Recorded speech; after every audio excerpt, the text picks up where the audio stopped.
So a Dutch court today ordered the government to block all exports of F-35 fighter jet parts to Israel over concerns they were being used to violate international law during the war in Gaza. The appeals court said the state had 7 days to comply with the order, which echoed alarm across Europe and elsewhere over the humanitarian impact of the war. Israel denies committing abuses and says it's battling Hamas militants bent on, I hate this word militants, Hamas terrorists bent on its destruction. Suzanne Evans.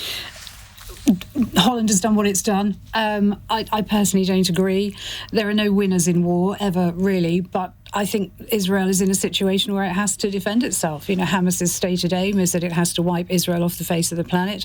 We all saw what happened on October the 7th. It was horror heaped on horror. Israel has a right to defend itself, and Israel is adamant it's not breaking international law.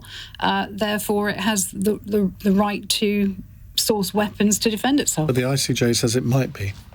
Breaking international law? Well, then it should be hauled into the international courts and put on trial, effectively, I suppose. But at this stage, I'm deeply concerned that I think the whole conflict, October the 7th, was horrendous, but I don't particularly think Israel has done anything to ramp the escalation down since then.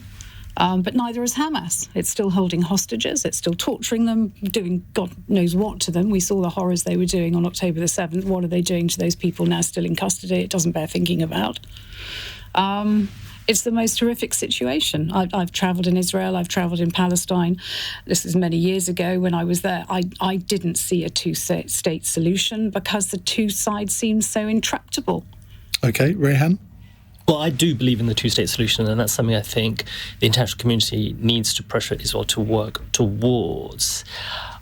I think it's absolutely horrific what took place on October the 7th, and Israel was justified in responding, but it had to do so in a proportional way. And I think what we're seeing now is literally the levelling of Gaza. And we need to learn the lessons of history here. We saw what happened in Iraq, and Syria. They were ravaged by a decade of war, and then what came? ISIS. And I just worry that no one is thinking about what comes next. It's going to cost a lot of money to rebuild Gaza, billions, maybe even trillions, and no one's even asking that question. But more than anything, we are seeing a humanitarian emergency, and I think it is going to be absolutely destructive. But to answer Hassan's question, should we follow the lead of the Dutch on this? I would need to look into that personally, myself, before I made a decision on that. But I think, as Suzanne said, the Dutch have made their decision. But it's something that we should consider because, Israel's an ally, but I think they have grossly overreached in their response. OK. Liz?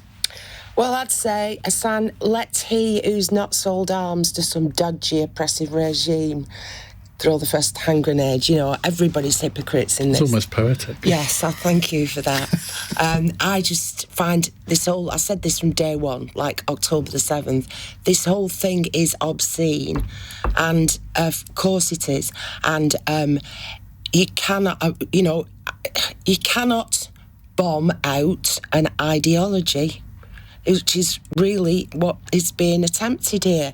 The Israelis would say they're trying to kill terrorists who have been trying to kill them for years. And I understand that, and I respect their aims. However, I heard this analogy some years ago. If you've got a bathroom floor full of cockroaches and you spray into it, they'll scatter like that, but they'll regroup and come back.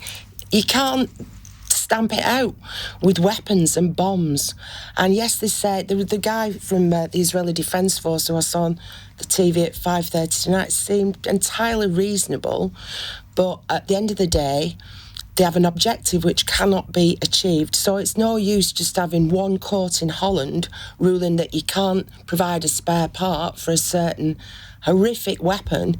The whole of the Western world has to come together and decide what the policy is on this, not fragmented, not Biden saying something and Macron posturing and maybe making a trip over to Lebanon. The French president posturing? Right. Liz, what on earth are you saying? Do you remember when that bomb went off in Lebanon? And it was straight there, and somebody Lebanese told me the other day, I got on all the pictures on the telly, he's done nothing since. He went over to Libya, didn't he, when Cameron did, and then they just forget about it and move on. So yes, I'll use the word posturing if you don't mind. Totally agree with you. Josh? Yeah, I mean, what kind of moral arrogance does it take for a court in Holland to decide that it knows what the right answer is to this very complex, very ancient conflict in the Middle East? So to directly answer the question, no, I absolutely do not think that we should be going that way. And in fact, you know, this is not a legal problem. It's not for courts. It's about politics and war and lives and states. And I think in general, you know, we tend to reach for courts to provide some clarity on these things, and we shouldn't.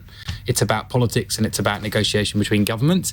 I mean, let us not forget that Israel, despite the fact that it's currently gripped by a egomaniac at the moment, is one of the only successful, flourishing democracies in that region. That is something that we must cling on to, and actually we must support those in Israel, in my opinion, who are trying to fight for democracy now and against someone who's essentially got an iron grip over the Israeli state. So I think the big problem with Israel is Netanyahu. He is the thing that is standing in the way of a serious and sustained negotiation and peace.